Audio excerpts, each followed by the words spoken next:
Então, o Amor Singelo é um trabalho que acontece uma vez por mês, geralmente na primeira quarta-feira do mês, com algumas exceções, como é essa agora, né? E existe há 8 anos. Há 8 anos que nós trilhamos o prazer de fazer esse trabalho. E o que a gente deseja muito com o trabalho é trazer uma reflexão de como a relação profunda com outra pessoa é um caminho para nós nos tornarmos sujeitos da nossa vida, em vez de zumbis ou de objetos em que a gente liga o piloto automático e vai fazendo as coisas porque elas são assim, elas têm que ser assim. Então, o Amor Singelo é esse trabalho que deseja colocar a relação íntima nesse lugar de um grande instrumento de desenvolvimento de consciência. E ao mesmo tempo, então, ele é uma maneira da gente celebrar o amor compartilhado. Né? Então é isso. Vamos no nosso tema de hoje, que é a família hoje, afinal. Bem, nosso objetivo hoje não é fazer uma análise antropológica, sociológica, nem tampouco essencialmente psicológica. Uma indagação que eu sempre me faço é sobre essa fronteira entre aquilo que eu faço profanamente e aquilo que eu faço sagradamente, né? Me incomoda essa fronteira, me incomoda esses dois territórios. A gente vive um período planetário onde as fronteiras identitárias elas estão muito tênues. Já foi mais fácil dizer isso é assim, isto é assado. Hoje em dia isso não acabou, evidentemente não acabou, mas quando a gente fala de direita e esquerda nos partidos políticos, fica muito mais confuso do que há anos atrás. E a tendência, ainda bem eu acho, é essas coisas ficarem ainda mais confusas até que a gente se encontre, até que a gente se ache. Então, o nosso olhar sobre a família vai ser uma tentativa de fazer uma costura entre esse cotidiano, avô, pai e filho. A gente vai dar uma ênfase maior na função arquetípica paterna, tá? Avós e filhos, a gente vai dar vai ser um passant, porque nosso objetivo maior vai ser centralizar nessa função paterna do ponto de vista espiritual. Né? Que é uma pergunta que não é muito feita. Né? Papai, mamãe, mas qual é o papel, a função, a pulsão espiritual que papai e mamãe têm na construção de uma pedagogia, de uma educação, de uma formação? Né? Não, isso eu delego para a religião, isso eu delego para a igreja, isso eu delego, quando na verdade nós temos em latência essas instâncias no plano material, plano emocional, plano intelectual e plano espiritual. Né? E vocês sabem que melhor do que as palavras, os exemplos são a ferramenta mais potente para a educação. Então hoje o nosso enfoque vai ser essencialmente pais, vamos tocar um pouco em avós e filhos, mas o fundamento é qual é a função espiritual dessa relação, ou dessas relações, né?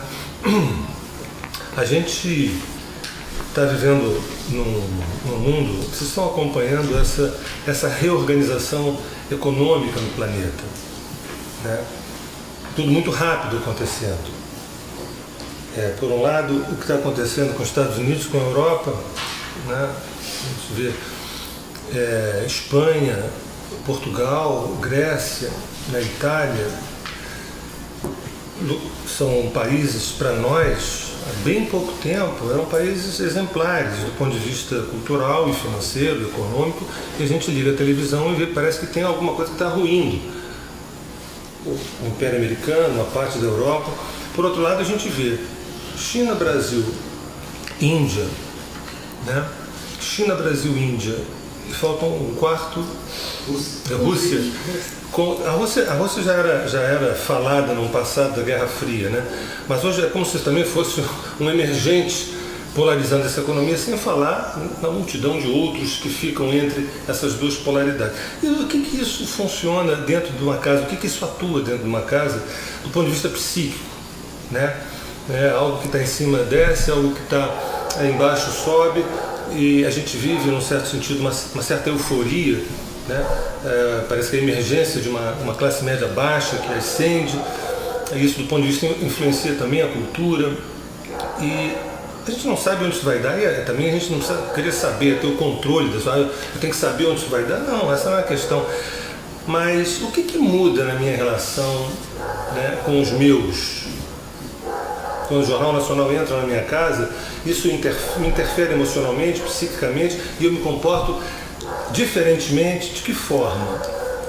Ou família é uma ilha e o mundo é uma outra ilha? Claro que não, né?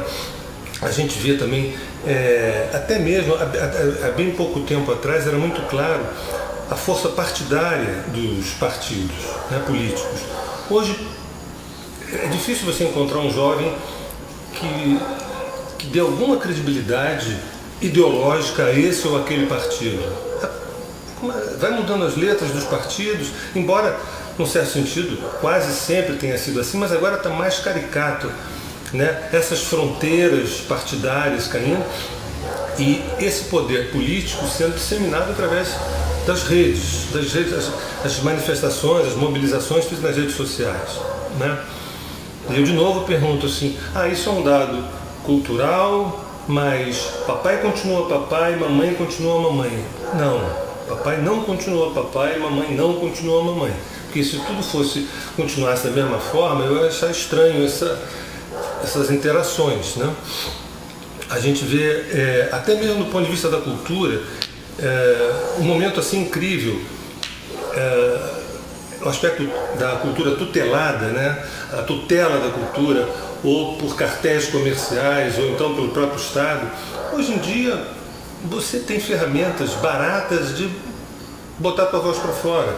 Você fez teu pagode, você escreveu teu livro, você fez tua peça, você fez teu curta, e daqui a pouco tem milhões assistindo, né? Houve um tempo que se dizia assim, eu só gravo o teu CD se eu tiver certeza do teu sucesso, né?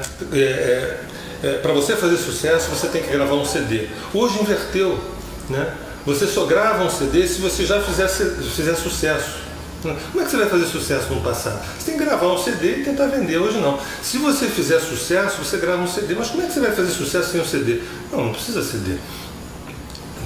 Em casa você pode fazer um enorme sucesso. O que isso interfere nas relações de poder do ponto de vista afetivo dentro de um laço sanguíneo, né? Isso me chama muita atenção. E por aí vai. É um mundo que, particularmente a mim, eu tenho Urano do lado do Sol no meu mapa, e fico muito excitado com essas possibilidades. Para mim, o que me dá uma característica por tabela aquariana.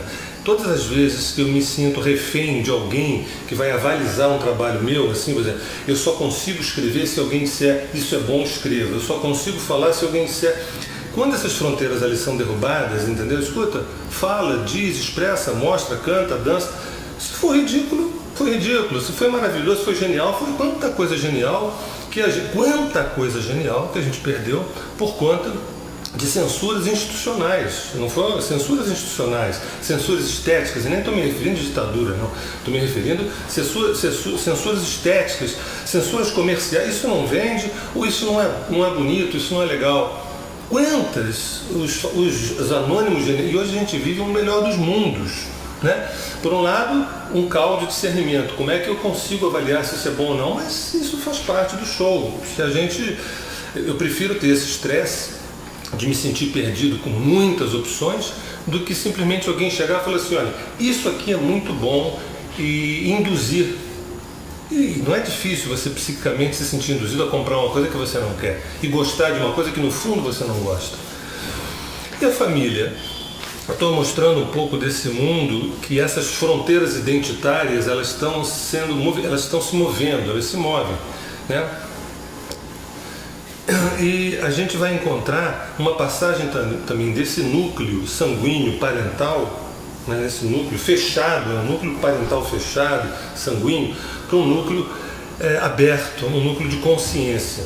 Que eu quero me referir é o seguinte: o primeiro casamento, o segundo casamento, o terceiro casamento, o filho do primeiro casamento, os 2 filhos do segundo, o filho do terceiro casamento, a festa de aniversário do meu enteado, o Natal, os presentes, a hierarquia dos presentes. Esse aqui é meu filho biológico, entendeu? Eu comprei uma coisa um pouquinho mais transada.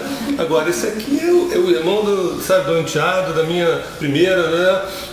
Mas ele merece, né? Quer dizer, isso de alguma forma mexe com valores afetivos. Eu acho isso fantástico. Eu acho que hoje a família ela está num momento maravilhoso, que não é de definição, não é de clareza, não é de um território sólido, definível, mas é de uma abertura para que o sangue não seja ditatorial, que o sangue não se imponha. Você tem que amar seu pai, você tem que amar seu filho, como na verdade essa família ela pode se esgarçar, abrir, ter uma porosidade e outros elementos de escolha consciente. Nossa, como eu me identifico com esse enteado, como parece meu filho, eu acho que é meu filho. Isso tem um valor que não é mais a imposição de uma hereditariedade, de um DNA. Quer dizer, o DNA ele passa a ser uma escolha consciente, né? Quer dizer, quanto mais consciente, mais essa família ela vai sendo nutrida de escolhas, né? Então, juntando um pouco a noção de mundo e vida, mundo e família, o mundo é um campo extremamente fértil para que a pessoa se transforme em indivíduo. O mundo é um campo excepcionalmente fértil para que a pessoa viva estresses qualificados e que esses estresses qualificados inspire ela a se tornar um indivíduo. Uma pessoa não é exatamente um indivíduo. Uma pessoa é uma pessoa, um indivíduo é um indivíduo. E o mundo é um campo maravilhosamente fértil. E quando eu falo de estresse qualificado, não sei se vocês já usaram essa expressão, é uma expressão boa para a gente minimizar o estresse. Meu estresse é um estresse qualificado, dá licença? Elegante. O estresse quantificado é aquele que a gente liga o piloto automático e tem que fazer, tem que dar conta, tem que fazer, tem que dar. No final do dia, a gente termina mais ou menos como começou, entendeu? Ou seja, da mesma forma, o qualificado é aquele que algo mais aconteceu, ainda que agora eu não consiga aferir exatamente o que aconteceu. O mundo, então, é esse campo fértil. A família também é um território, a família ela tem uma função de obstáculo, né? Obstáculo produtivo, obstáculo fértil, obstáculo parideiro para que esse indivíduo aconteça. Camadas e camadas familiares camadas e camadas periféricas da família vão pedir, pelo amor de Deus, que você não se torne um indivíduo, porque dá um medo enorme, porque a perspectiva de um filho se individuar é o medo do abandono, a sensação de um abandono. E ele não é mais meu filho, ele é um indivíduo, ele é um homem, ou ela é uma mulher, né?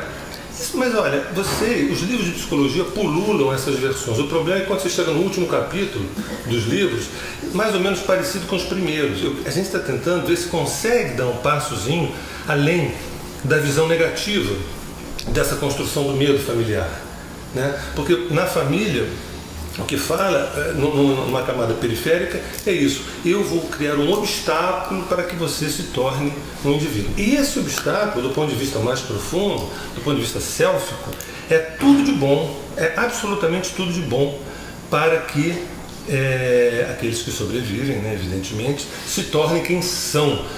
Eu não sou bobo o suficiente para dizer o obstáculo familiar, o medo da mãe, o medo do pai, sempre levam a coragem do filho, não necessariamente. Muitas vezes levam a morte desse filho, a morte simbólica desse filho, dessa filha. Mas eu tinha um professor que dizia: o cavalo só salta se tiver obstáculo, sem obstáculo ele não salta. Então é interessante colocar a família como uma espécie de obstáculo produtivo, né? Mas é um obstáculo afetivo. Isso que é mais confuso. Porque quando você encontra um obstáculo assim, agressivo, mas quando ele é amoroso, a gente não entende, é uma dupla mensagem: você me ama, mas não quer que eu cresça. Por quê? Qual é o teu medo? Claro que pais individuados têm uma outra atuação, uma outra relação com os filhos, mas também a gente não encontra nas menores lojas do ramo pais individuados, entendeu? É uma coisa que tem uma relação, né? Mas acho, na minha modesta opinião, que, ainda insisto, a gente vive o melhor dos tempos, inclusive para a psicologia, entendeu? Eu não compactuo uma ideia pessimista, negativista, nada disso, porque a gente tinha menos ferramentas no século XX, XIX, XVIII, XVII, até essa palavra individuação é uma palavra muito mais teórica. Hoje ela é um pouco menos teórica, então se tornar-se um indivíduo. E eu quero lembrar então uma coisa importante que a gente falou no penúltimo Amor Singelo sobre a Revolução Dissolvente, sobre o homem contemporâneo, que é um homem que ele é um homem convergente, é um homem de confluências. Por isso uma pedagogia plural é fundamental para acolher esse novo homem, né? E a família hoje em dia ela é um foco de convergências, de interseções. A família ela é um foco de... Antigamente a gente pensava a família como um rio que vinha, vindo, quer dizer, que toda aquela bisavô, avô. Hoje a gente tem muitos afluentes que, do meu ponto de vista, enriquecem profundamente. Evidentemente que se você não tem ferramentas para lidar com isso, é um caos, é uma confusão, né? E lembrando um pouco o nosso querido Zygmunt, a ideia de um superegos, a ideia de uma estruturação para lidar com esse caos fértil familiar. Quer dizer, não adianta uma afetividade instintual, não adianta você, entra que cabe mais um, a gente usa a Rexona, entra que cabe mais um, entendeu? Não, essa convergência, essa família de confluências, ela vivifica, ela procria, ela cresce, ela se desenvolve, ela se prolifera na medida em que a gente sabe o que está fazendo. Se a gente não sabe, se a gente só abriu a porta e a janela para entrar, ou para sair, sai quem quer, entra quem quer, isso aqui não é a casa da sogra, entendeu? Então é como se o que a gente faz com essa nova organização, essa nova ordenação, esse novo valor sistêmico.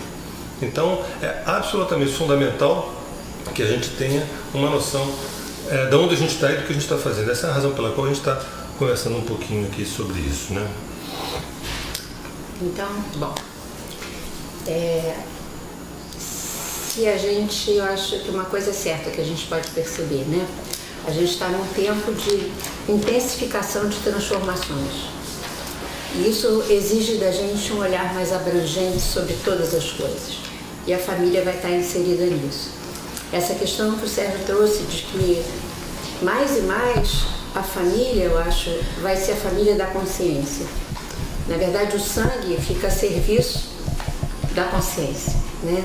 Então, com esse olhar, eu vou tentar trazer uma definição de família para nós hoje, assim. Lógico, ela também não é fechada.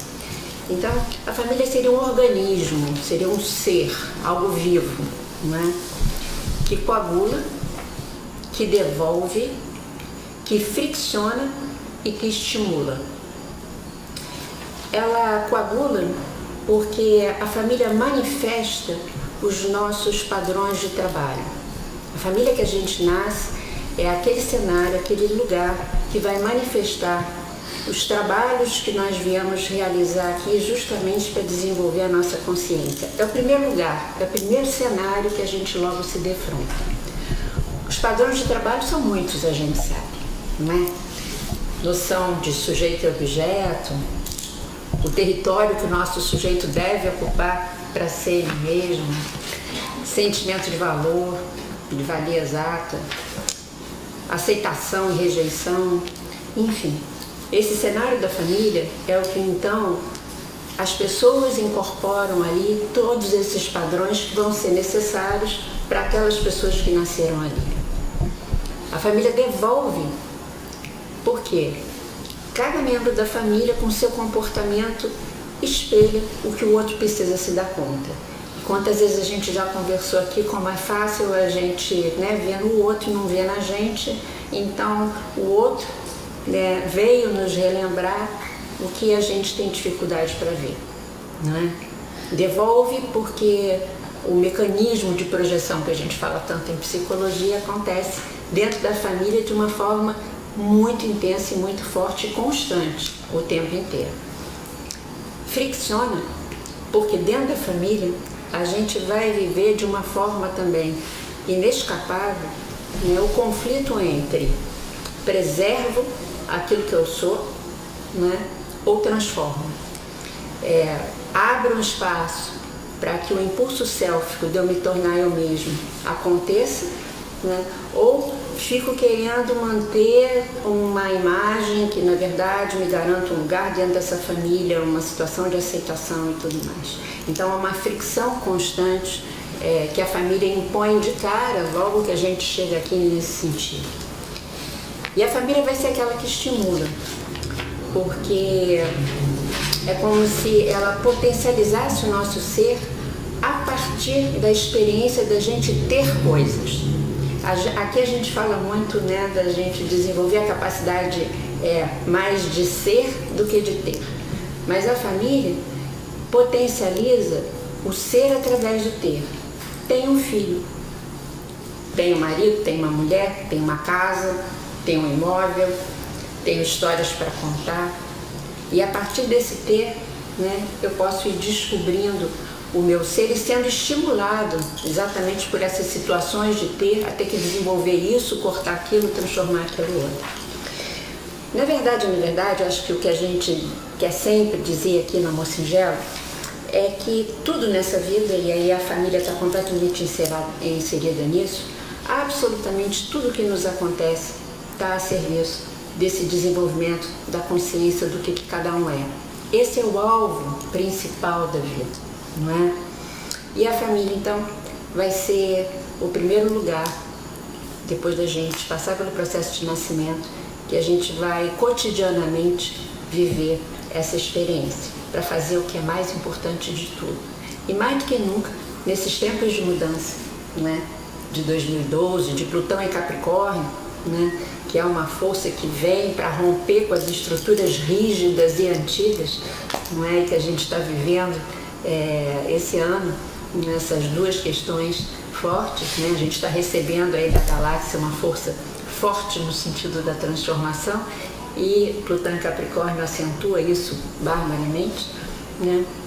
Para que dentro da família a gente viva então e a gente seja o promotor também da transformação dos nossos familiares com mais consciência. A gente sabendo o que está acontecendo e ajudando quem está em volta também, não é? Nós vamos agora fazer uma rápida síntese do que a gente vai abordar hoje, e depois com calma a gente vai desenvolver. Então, um certo resumo da ópera, a missão familiar. A gente traz 3 palavras que definem uma espécie de dharma familiar, de missão familiar, que é nutrição, referência e estímulo à diferenciação, né? Nutrição, e aí eu estou falando de todos os níveis de acolhimento, né? Acolhimento material, emocional, psíquico. E hoje a gente vai ver também que esse acolhimento ele precisa ser espiritual também. Nutrição, referência. E lembrando que falar de referência não é exatamente a gente importar um modelo de paternidade, de maternidade, mas se construir, né, e compartilhar essa construção através do próprio exemplo. Quer dizer, no consultório é muito comum a gente ouvir: eu não tive uma referência de pai ou de mãe assim assado cozido, né? E estimular a diferenciação. Estimular a diferenciação é aquilo que eu havia dito antes, que é um ponto difícil. Parece que isso é monopólio dos terapeutas. A gente pode pagar um terapeuta para nos ajudar a isso, mas pai e mãe não entendem dessa seara. Quando na verdade é tão simples. Quer dizer, tão simples é modo de dizer, mas na medida que quanto mais um pai, quer dizer, é o que é, no sentido do homem que ele é, ou a mãe é a homem, mais esse processo natural de diferenciação vai acontecendo através do exemplo, né? Nutrir, referenciar e estimular a diferenciação. Bem, há pouco tempo atrás, quem sabe uns 10 ou 5 minutos atrás, a gente ouvia frases do tipo, a respeito dos avós, né? Os velhinhos fofos, né? As queridas, umas fofuras. Meu avô é uma delícia, minha avó é uma delícia, são uns fofos. Isso é fácil dizer, uma delícia dizer, é gostoso dizer, né? Em relação aos pais, Esses caras são aqueles que até agora não entenderam nada de como é que a banda toca. Não posso confiar neles. Eles, no fundo, não sabem. E os filhos, né? Esse ímpeto viril da incerteza, da dúvida, né? Essa vontade de potência marcada pela dúvida, incerteza, insegurança e sei lá, mas esse tesão pelo sei lá, mas vamos ver qual é. Então, isso a gente conhece, esses territórios. A gente agora vai tentar falar de um outro território mais sutil, de avós, pais e filhos.